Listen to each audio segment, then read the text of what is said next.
Hello, welcome back to Levant TV's press review, Mideast In-Depth.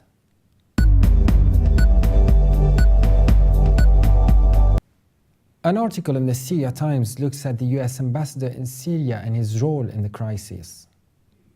Dr. Mohammed Abdul Ibrahim writes that Robert Ford himself is to be blamed for his uncalculated interference in Syrian domestic affairs. Ford didn't assume his diplomatic career as it should be, if not to strengthen his country's relations with Syria, at least to downgrade tensions. The Christian Science Monitor quoted Ford as saying, Robert Ford said, you have an Al-Qaeda faction fighting another Al-Qaeda faction. That's how fractured this is, one sharp silver fighting another sharp silver. Al-Ibrahim adds Ford didn't have the courage to declare that his country has been the driving force behind Al-Qaeda affiliates. Al-Qaeda has been invented by the USA in Afghanistan first as to encounter the then Soviet Union.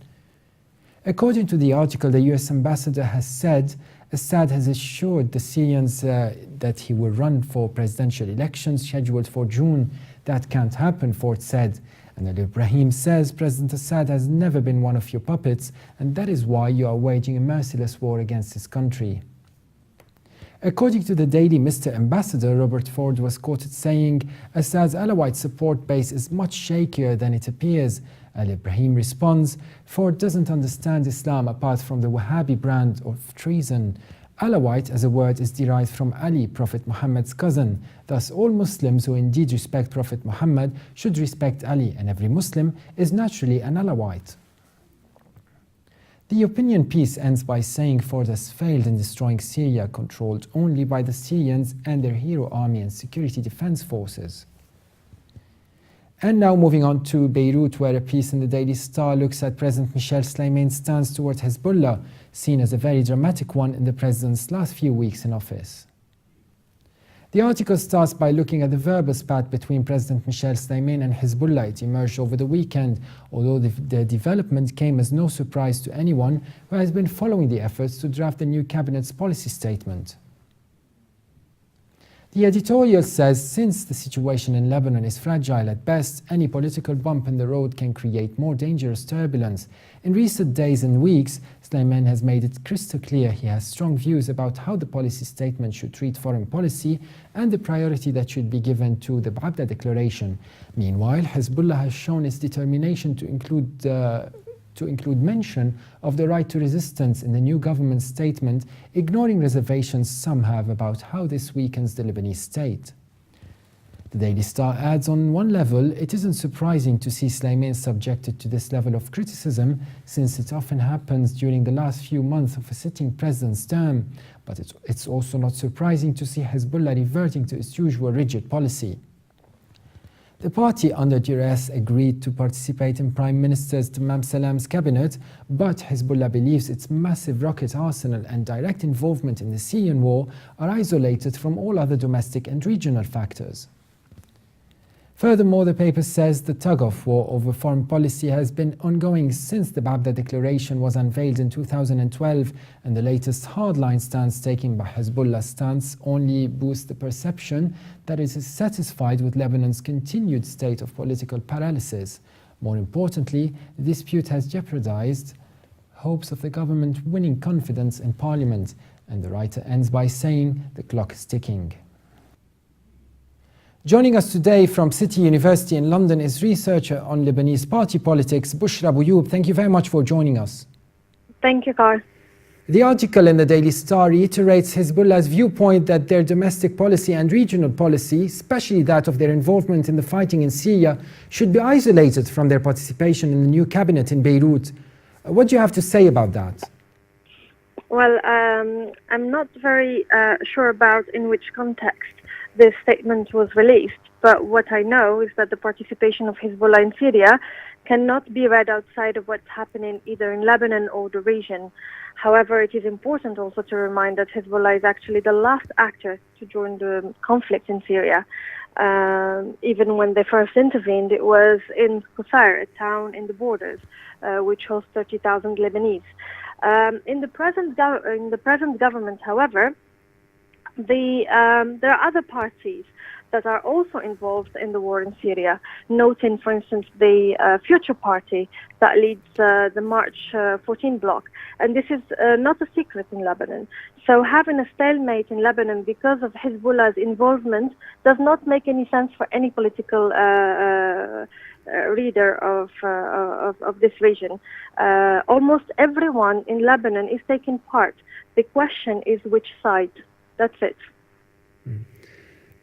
Also, Bouchra, what do you think of this weekend's dramatic shift in President Suleiman's stance so as to remove the term resistance from the ministerial statement? Well, the President's recent stance on the right to resistance was not expected, as he usually abstains from taking this kinds of decisions. However, since the adoption of the triangle, which is the military, people, and resistance, the President never seemed to be in disagreement on this matter. In fact, it was a part of his ministerial statement before, so I don't see why there is this sudden change. The statement also is not only against Hezbollah, it should be read as, it is against March 8. It's a whole bloc.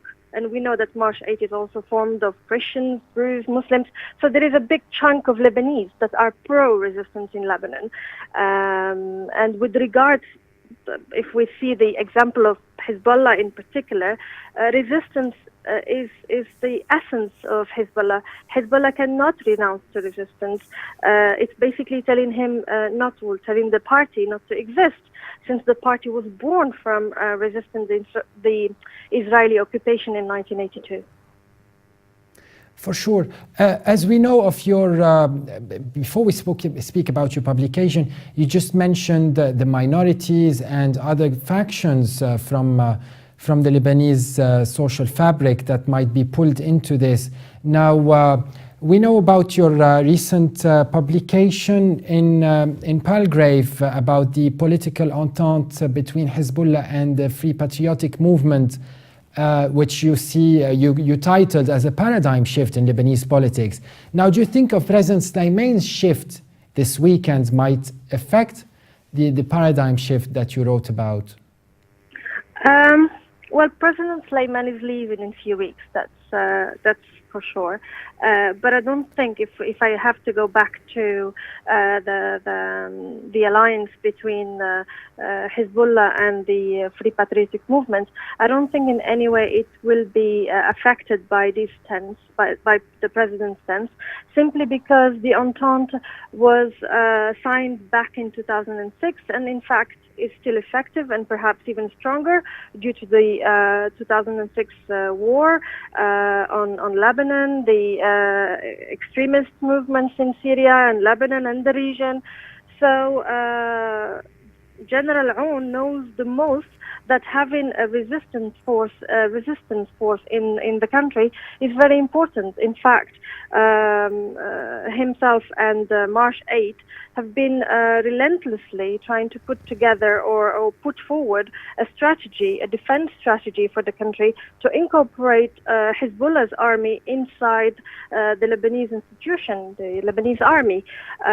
But what this statement has to do with weakening or threatening a political alliance already strong and already effective, I think these circumstances will put the alliance, will make the alliance stronger and not weaker, definitely. Mm.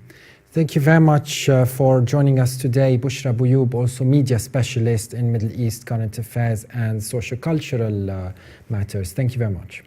Thank you. Thank you, Carl. Very interesting contribution today. And for more updates, please visit us on levant.tv.